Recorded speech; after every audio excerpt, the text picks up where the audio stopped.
ver los comentarios, de repente no cacho.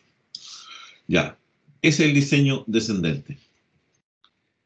Divide y vencerás. La solución plantea la división de un problema inicial en sus problemas. Vuelvo a repetir, hay harta experiencia. El método recibe el nombre de refinamientos sucesivos. Esta metodología origina varios nuevos problemas que se le han llamado subprogramas o módulos. Eso es lo que dijimos nosotros. Después, en el mundo de la programación, estos subprogramas o módulos los llamamos nosotros funciones. De esta forma, siempre dice, habrá un programa principal, el de acá, que generalmente está en nivel 0, y cada uno de estos cuadraditos le llamamos nosotros módulos. Van a estar en distintos niveles. Es decir, mi programa principal, en ese primer refinamiento, yo lo dividí en 2 subproblemas. En el segundo nivel, yo tomé el primer subproblema y lo volví a subdividir. Tomé el segundo problema y lo subdividí en 3 problemas, y así llegué al cuarto nivel. Partí de 0, por eso hablo del cuarto nivel. Después yo debo resolver cada uno de estos que se encuentran aquí abajo y voy dándole solución a los que están más arriba. Si resuelvo esto, le voy a dar solución a este. Si resuelvo este, le doy solución a esto. Si le doy solución a cada uno de estos de acá, entonces le podré dar solución a estos. Cuando le dé solución a estos dos, entonces tengo la solución a mi problema. Esa es la metodología descendente. Eso es lo que ustedes tienen que acostumbrarse a trabajar de aquí en adelante en informática, siempre. Aquí hay un ejemplo básico, ¿no? Como que algunos ni siquiera lo pueden captar. Calcular el promedio de las notas de un curso.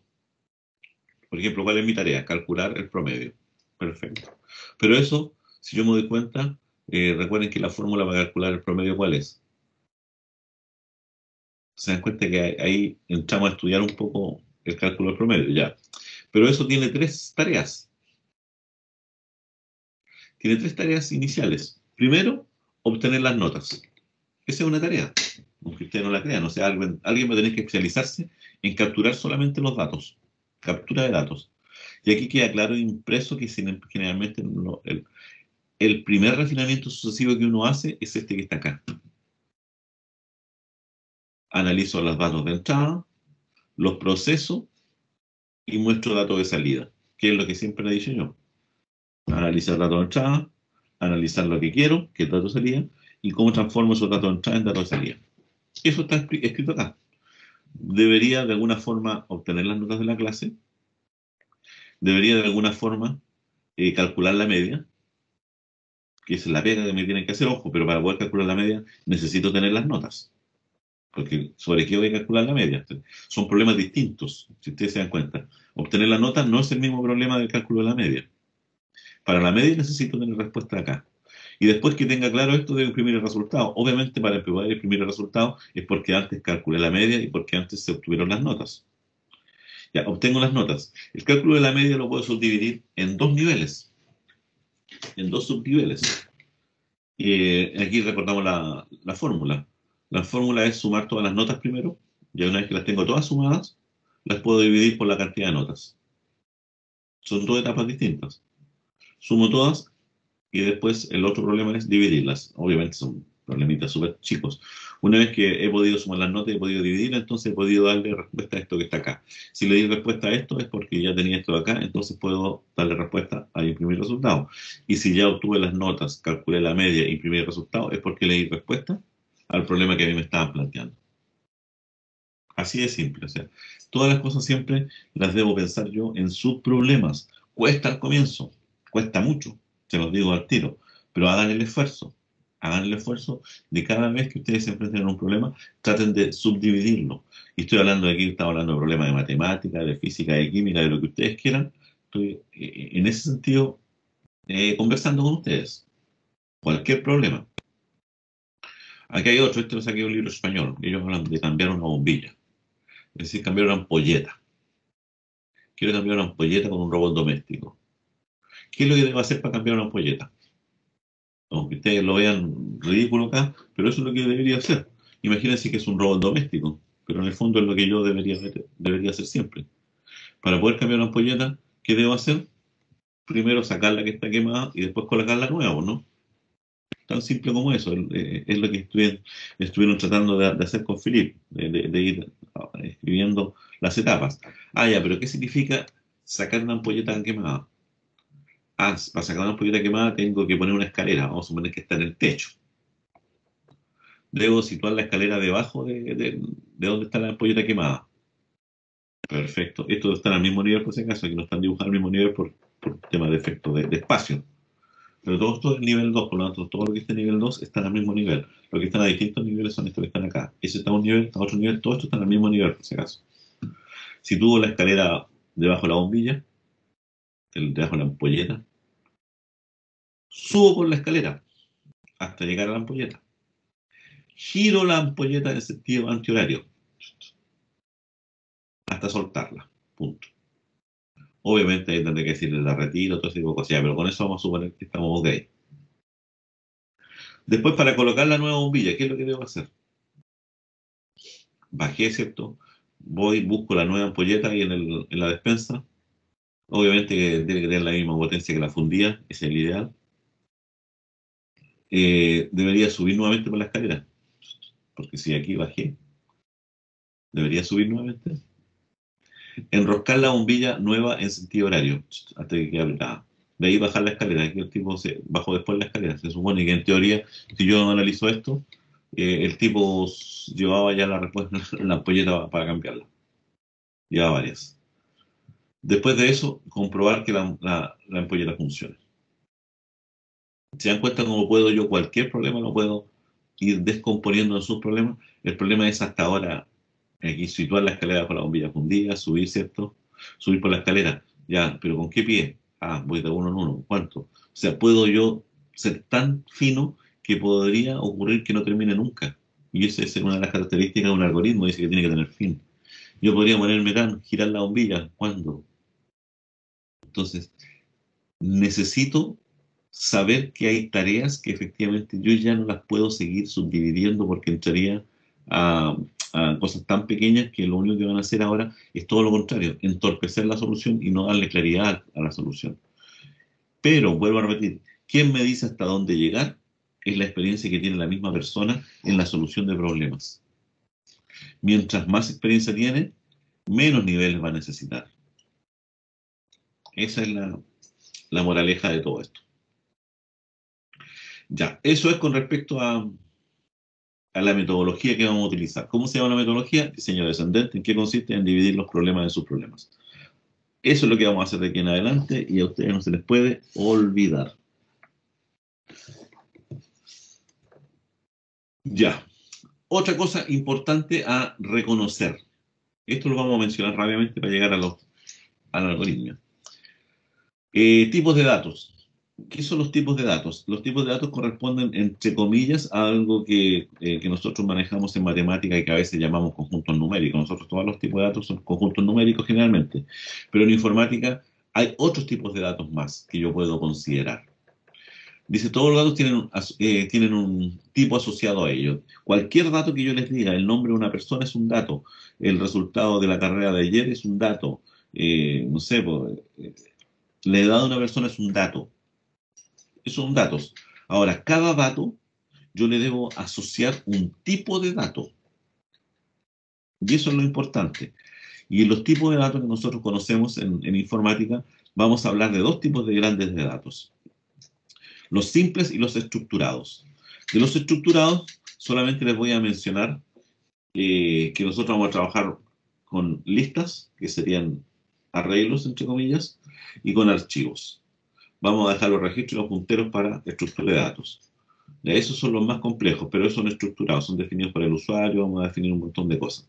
Pero los simples, que son los que nos van a permitir la primera parte del curso, se denominan simples y tenemos tres tipos de datos que ustedes tienen que entender y analizar en nuestro mundo de la informática. Tenemos los datos que son numéricos. Ah, media novedad, dicen ustedes, datos numéricos. Ya, pero los datos numéricos, lógicos y alfanuméricos. Tenemos datos numéricos,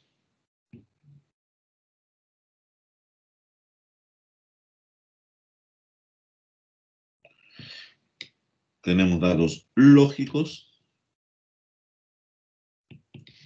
y tenemos datos alfanuméricos. Así es como nosotros hablamos ahora. Eso es lo que nos va a importar. Los numéricos, los alfanuméricos y los lógicos. Eso es lo que nosotros vamos a trabajar inicialmente. Ya, los datos numéricos en el computador, usted tiene datos numéricos, nosotros generalmente en matemática, que quede claro aquí, estoy hablando que es matemática, tenemos conjuntos numéricos y todo lo llevamos a número real, ¿cierto? Y no hacemos gran diferencias. Bueno, en computación sí tenemos que hacer diferencias por la representación interna que tienen los números. En compu, nosotros vamos a tener números integer y números float. Estos son los enteros. Estos son los reales, que en realidad son de punto flotante. Esto tiene que ver con la representación interna que tiene el dato, por si acaso. Que eso lo ven en otra asignatura que es en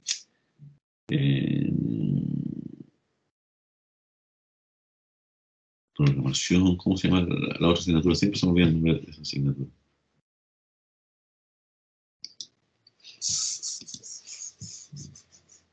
Computación numérica. Ahí en computación numérica ustedes van a estudiar cómo se almacena internamente y ahí les va a quedar claro por qué es importante. Ahora, desde el punto de vista nuestro, en compu tenemos que hacer la diferencia entre lo que son números enteros y lo que son números float o reales. Son distintos, aunque yo pueda tener por ahí el 1 y el 1.0. El 1 sería un integer o entero y el 1.0 sería un float. Claro, ustedes me dicen, sí, es lo mismo. Sí, el 1 es el mismo, si estamos hablando del mismo número, la unidad. El problema es que 1, y ahí es donde está la dificultad que tenemos, el problema es que 1 es distinto de 1.0.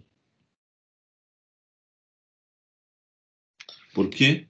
Porque estoy comparando números enteros con números reales. Y son distintos. Porque él no compara lo que nosotros comparamos, la cantidad de la unidad. Él compara la estructura interna que tienen almacenado. Él no sabe que es el 1 acá y el 1.0 acá. Él ve la estructura que yo tengo interna acá almacenada en mi computador, no es la misma que tengo acá, aunque para nosotros representan lo mismo, una unidad. Así que ojo con eso. Nunca pierdan de vista que el 1 entero es distinto del 1 real. Esos son los números enteros, los conjuntos numéricos. Ahora con respecto a los lógicos, con respecto a esto, los lógicos, los tipos de datos lógicos son aquellos tipos de datos que solamente permiten dos valores.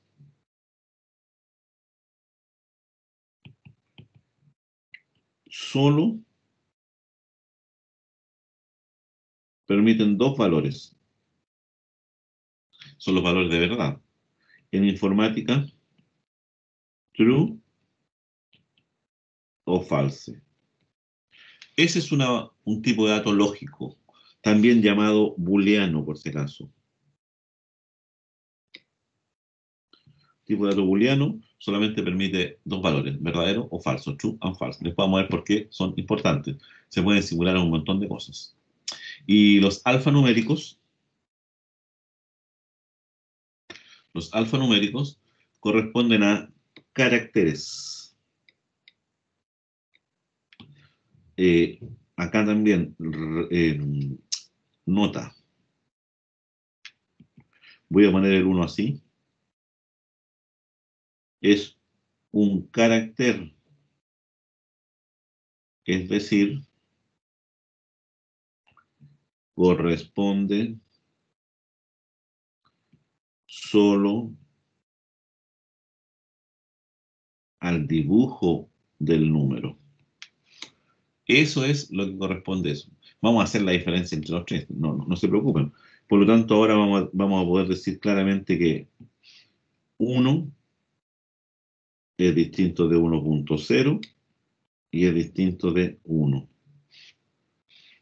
Esto es un entero, esto es un real y esto es un carácter. Y aquí se nos empiezan a entrar las cosas de repente, pero sí, si entendemos eso, ¿cómo sé yo que es un carácter? Porque está encerrado entre comillas. ¿Cómo sé yo que es un número real? Porque tiene decimales.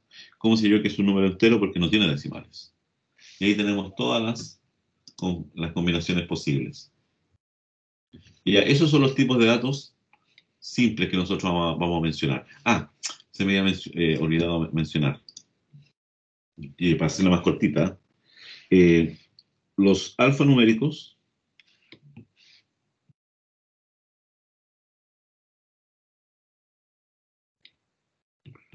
Los alfanuméricos también se denominan en nuestro mundo strings o cadenas de caracteres. Esos son los strings. Cuando ustedes escuchen por ahí, oye, ¿sabes que hay un string? Ah, un string, ¿qué cosa es? Una cadena de caracteres. Y por ejemplo, más adelante lo voy a estar. Por ejemplo,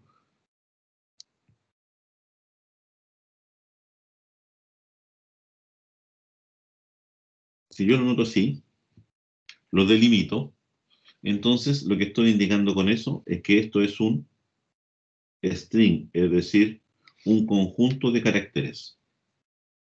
Entonces, ¿para qué me sirven los strings? Para representar nombres, números, códigos. Ojo, dije números igual, sí, pero números desde el punto de vista de que corresponde solo al dibujo. Solo al dibujo. Recuerden que un número, el número 3, tiene un nombre, tiene un dibujo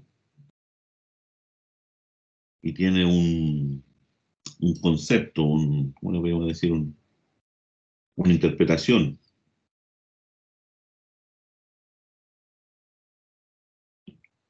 El nombre es 3, el dibujo es eso, y la interpretación es que corresponde a eso que está ahí. Si esos fueran pelotitas o cositas. 3 veces. Ese es un nombre. Interpretación o un significado. Eso tiene un número siempre. De hecho, la interpretación o el significado es universal. Esto es universal para un sistema numérico. A eso me refiero yo que es universal. El nombre no es universal, porque nosotros se llama 3, en inglés se dice 3, en francés 3. El dibujo es el mismo, a no ser que alguno lo haga de una manera distinta. Pero así como yo podría hacer el 3 así, otros lo pueden hacer así, otros así, pero el dibujo técnicamente es el mismo. La interpretación es la que no varía. Entonces, eso quiero que quede bien claro. Eso tiene que ver con un poco con matemática de colegio, de básica, de cuando ustedes entraron a Kinder. Ya, eh, aquí en los datos, yo voy a poder definir expresiones. ¿Qué son las expresiones? Son combinaciones de constantes, variables, símbolos, lo que ustedes quieran. Eso son las expresiones. Fíjense la expresión que yo tengo aquí. ¿Cuál es la gracia ahora con respecto a las expresiones que yo debo hacer referencia con ustedes? ¿Cuál es la diferencia que tienen las expresiones matemáticas con nuestras expresiones? Las expresiones matemáticas con respecto a las nuestras. Las expresiones en informática, en programación, no en informática, son combinaciones. Oh, ¿qué pasó?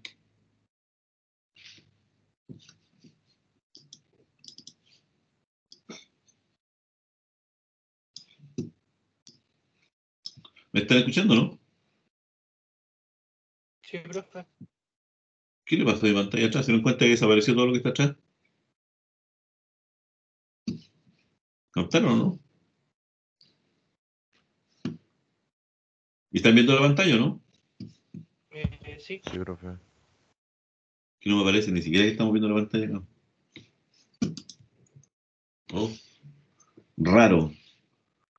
Creo que la última actualización del sistema operativo que ahora es Escoba, el sábado instalé la última actualización del sistema operativo del Mac, pero no el Big Sur, sino que el Catalina, el antiguo. Creo que hoy día tendré que instalar el otro, el Big Sur, ya no hay vuelta.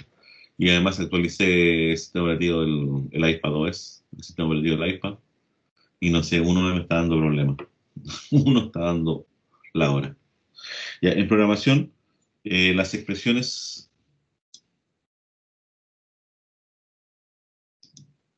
Y ahí volvió, miren. No, estábamos claritos. Miren, ahí se me. Oh, no, eso no pasaba. Eso no debería pasar, pero no importa. Ya, las expresiones son combinaciones de constantes, variables, símbolos, lo que ustedes quieran. Ese es el mismo concepto de matemática. Son combinaciones de números, símbolos, variables, etc. Pero, y aquí está lo nuestro, escritas en una sola línea. Ojo con eso, escritas en una sola línea. Esto implica conocer la prioridad de las operaciones y en algunos casos saturación de paréntesis. Recuerden que en los paréntesis, ¿qué es lo que hacen? Cambian la prioridad de las operaciones. Por ejemplo, nosotros tenemos la expresión A más B más 3 partido por C. Tenemos la expresión A más B más C, creo que es partido por 3. Así. Da lo mismo la expresión que tengamos. No, vamos, 3 partido por C, al revés.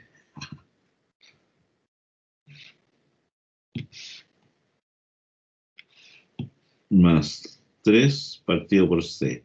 Eso está bien escrito desde el punto de vista nuestro. Pero ¿esto qué representa en matemática? En matemática esto es A más B más 3 partido por C.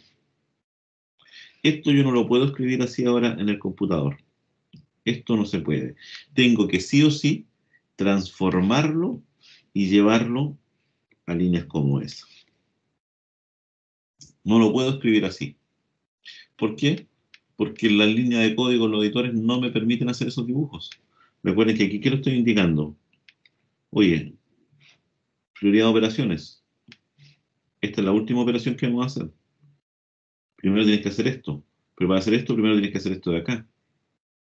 Y después que tengas ese resultado, divides por este. Y después que tengas listo ese resultado, le sumas a A, le sumas todo esto.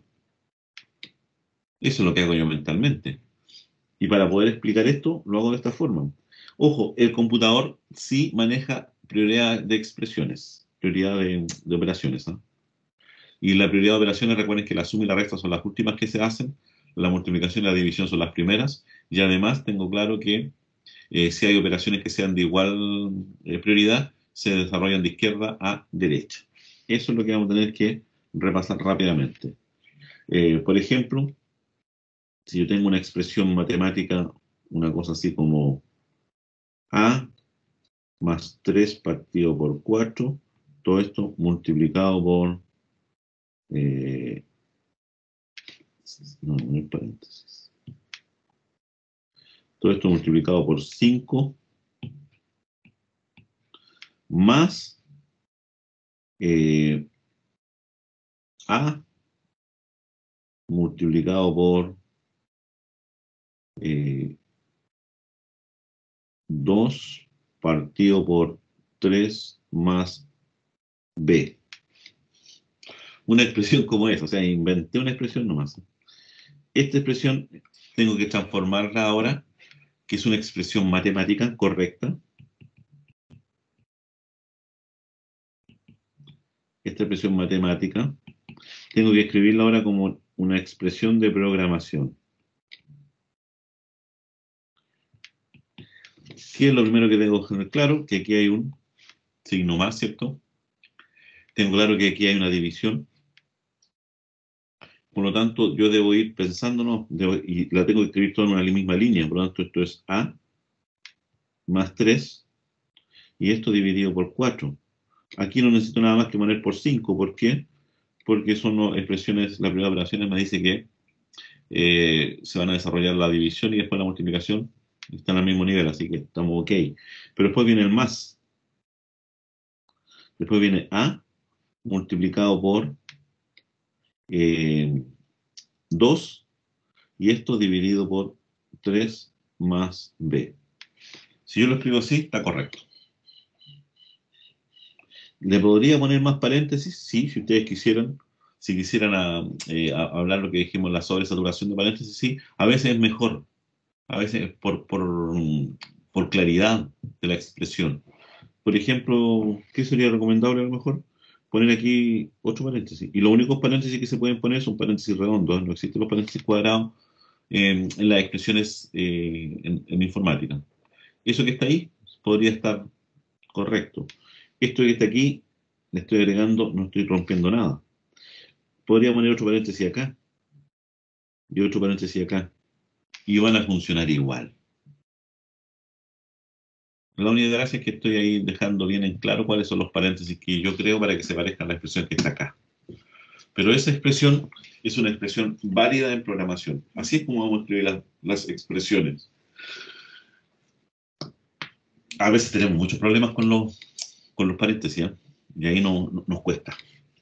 Nos cuesta. Así que ojo con eso. Ojalá no nos cueste. Ya ahí vamos a tener expresiones aritméticas, relacionales, lógicas, todas las expresiones que ustedes quieran. Los operadores lo mismo, tenemos operadores aritméticos, la suma, la resta, la multiplicación, la división. Vamos a hablar con operadores relacionales. Los aritméticos son eso, suma, resta, multiplicación, división. El módulo, le voy a explicar después lo que es el módulo, pero lo vamos a ver cuando estemos programando ya. Hay algunas cosas aquí que hay que dividir, que entender. Por ejemplo, en teoría, en la mayoría de los lenguajes, no en todos. Si yo digo 7 dividido por 2, me va a dar 3. En algunos lenguajes me va a dar 3,5. Todo va a depender del lenguaje. Si esto lo hago en C, me dice que 7 dividido por 2 no es 3,5, es 3. Si esto lo hago en Python 3, me dice que 7 dividido por 2 es 3,5. Si esto lo hago en Python 2, me dice que es 3. Si hago 7.0 dividido por 2, en cualquier lenguaje me va a decir que es 3.5. Está correcto. El resto significa el resto de la división. A 12 dividido por 7 hago la división y el resto. ¿Cuánto sobró? Ese es 5. Por lo tanto, 12 dividido por 7 es 1. 7 por 1 es 7, va a llegar a 12 es 5. El resto que está acá es lo que quedó acá. Ojo con eso, con este tipo de cosas. ¿Eh? Hay que conocerlas en el lenguaje. Y expresiones como esta, está claro. Esto es 14, porque primero se desarrolla la multiplicación, 2 por 5, 10, y después le sumamos el 4, me da 14. A veces yo he visto que aquí los alumnos dicen 4 más 2, 6. 6 por 5, 30. Y dicen que eso es 30. No. Eso si alguien le dijo que era 30, está totalmente equivocado. prioridad de operaciones. Aquí está la prioridad. Si usted tiene una expresión aritmética, que son las que más vamos a usar generalmente, la prioridad máxima, lo primero que hay que desarrollar son los exponentes. Obvio que lo primero que se desarrolla son los paréntesis, está claro. Pero después los exponentes, después la multiplicación, la división y el resto, en ese orden. Y si hay varias que están en este mismo orden, entonces de izquierda a derecha. Y finalmente se desarrollan las sumas y las restas, también eso. Como lo dice acá, si hay más operadores de una misma, en una misma expresión con el mismo nivel de prioridad, entonces se evalúan de izquierda a derecha. A eso lo interpretamos nosotros como un cálculo científico. Un cálculo científico hace referencia a eso. Una calculadora científica lo que indica es que reconoce la prioridad de las operaciones, no que tenga más o menos botoncitos. Eso es una calculadora científica. Operadores relacionales son los que ustedes ya conocen. Mayor, menor igual, mayor, o sea, distinto, estas dos formas, y igual. Ojo con esto, aquí también es importante. El signo mayor igual, en nuestro mundo, los operadores relacionales, el signo mayor igual se escribe así, no así, en informática. Este carácter, esta tecla, no existe.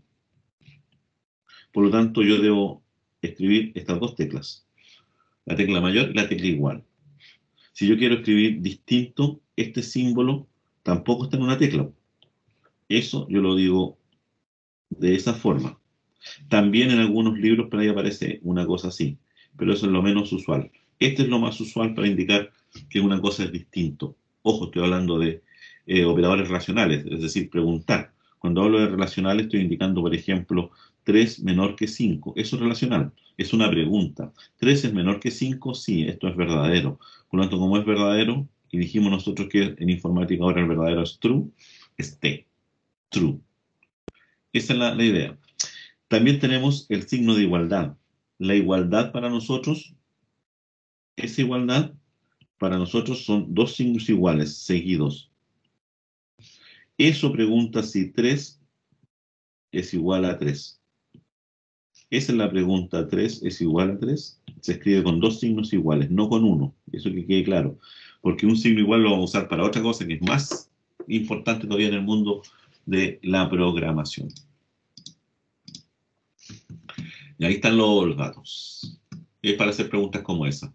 Ojo, prioridad de operaciones. Primero se hacen los paréntesis.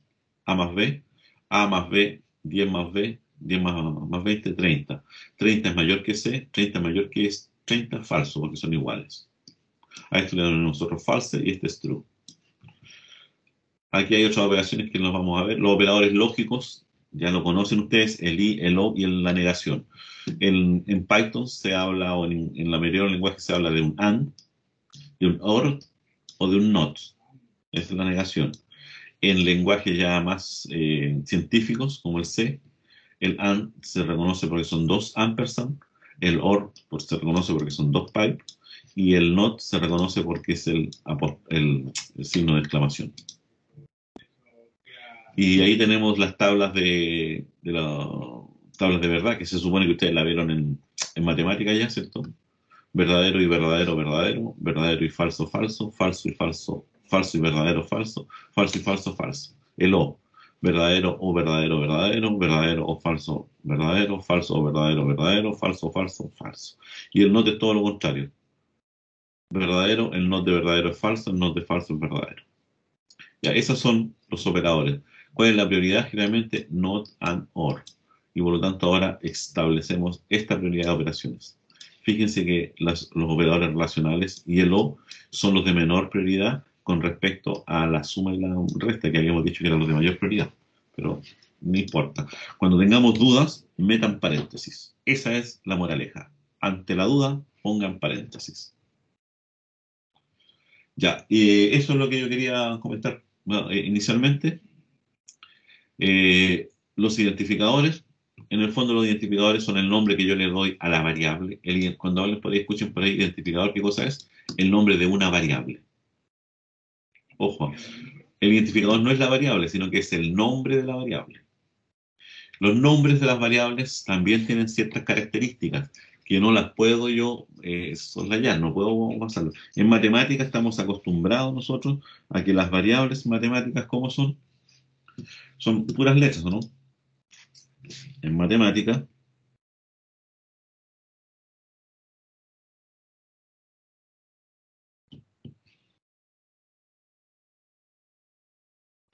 las variables son generalmente letras. Tenemos X, Y, Z, P, Q, R, si son conjuntos, A, B, y así sucesivamente. Generalmente tenemos esa, el I, el J. En informática o en programación,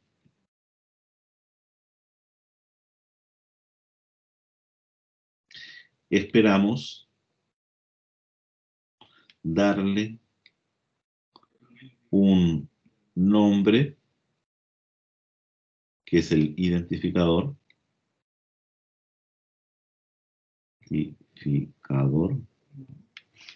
que entregue más información del contenido o lo que representa la variable. Por lo tanto, en programación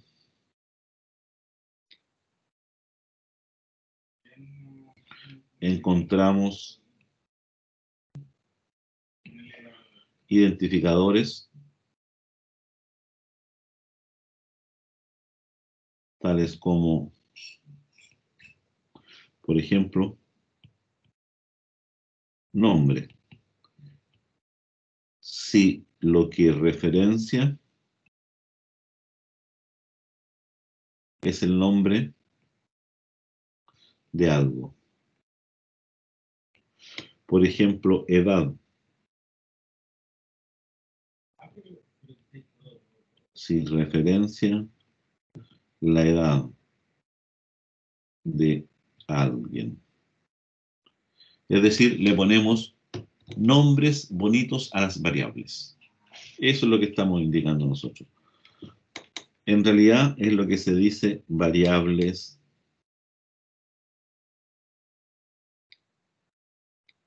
mnemotécnicas. ¿Qué significa eso? Que signifiquen algo. Cuando a mí me dicen la variable X, ¿pero qué tiene X? No sé qué X. Claro, en matemáticas funciona porque siempre me dicen sea X perteneciente a los números reales. ¿No? X es un número real, ya, da lo mismo el nombre que tenga. Pero acá no, acá la variable representa algo y generalmente va a ser de un tipo de dato distinto. De hecho, la variable nombre, en este caso, nombre, sería teóricamente de tipo de dato string, porque debería contener el nombre de una persona y el nombre de la persona son caracteres. En cambio, la variable edad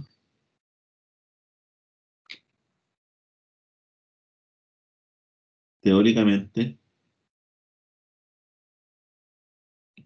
sería de tipo, ¿de qué tipo sería teóricamente la variable edad? Que alguien me responda. Int. ¿Cuánto? Entero. Entero. Sería tipo entero. ¿Por qué sería de tipo entero? Porque representa una edad.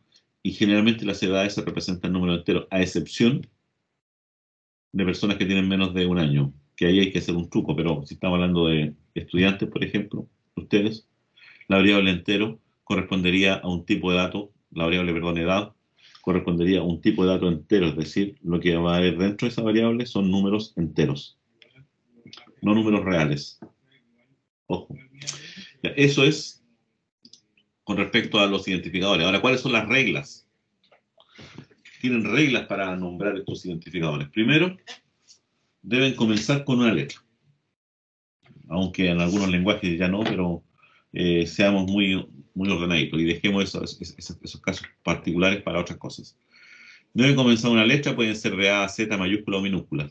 Recordar que si estamos en Windows no hay diferencia de mayúscula y minúscula, pero si estamos en Linux hay diferencia de mayúsculas a minúsculas. Así que, ojo, si yo declaro una variable con puras minúsculas, entonces siempre debería llamarse con minúscula.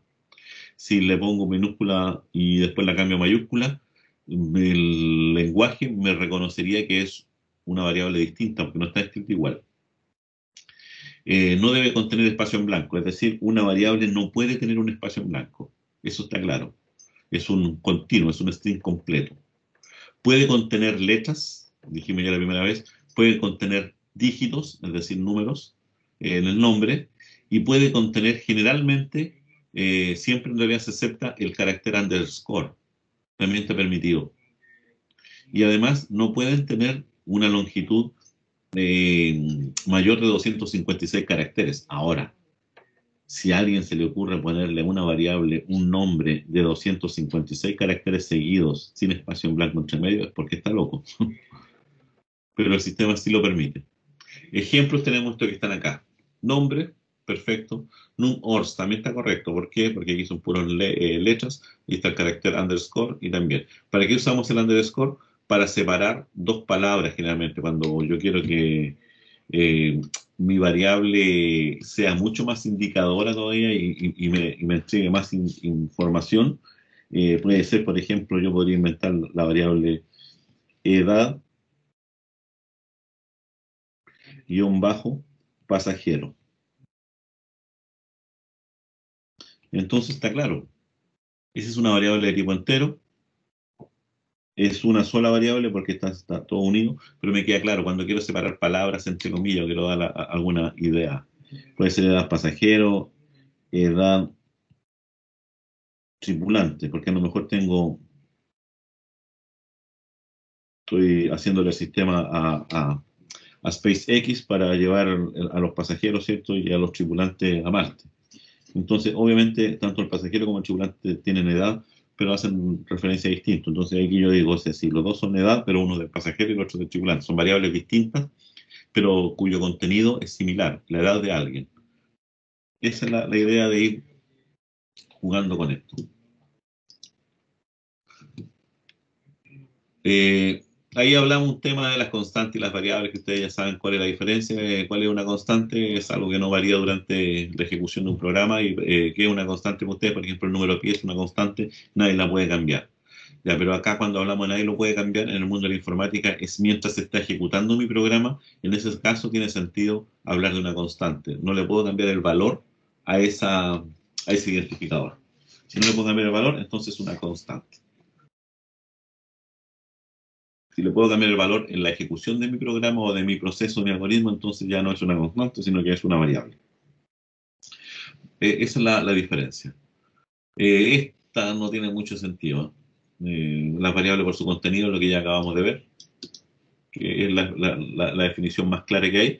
Hay otros que la usan por su uso. No me gusta mucho hablar sobre eso. Están acá por si alguien algún día dice, oye, es que encontré por ahí en el libro que hablaban que era una variable de trabajo, era una variable contador, era una variable acumulador. La práctica me va a ir indicando cuál es cuál, para no aprender de memoria. Lo único que necesito yo es que ustedes sepan que hay variables numéricas, lógicas y alfanuméricas. Eso para mí es listo. Aquí ya vemos las variables numéricas, variables lógicas, variables alfanuméricas, que es lo que acabamos de ver. Esto ya es la definición que yo no me interesa. De hecho, esto se lo mostramos matemáticos a la espalda. Pero nosotros sí tiene sentido. Para nosotros sí tiene sentido. Y desde la próxima clase ya vamos a ver las estructuras algorítmicas.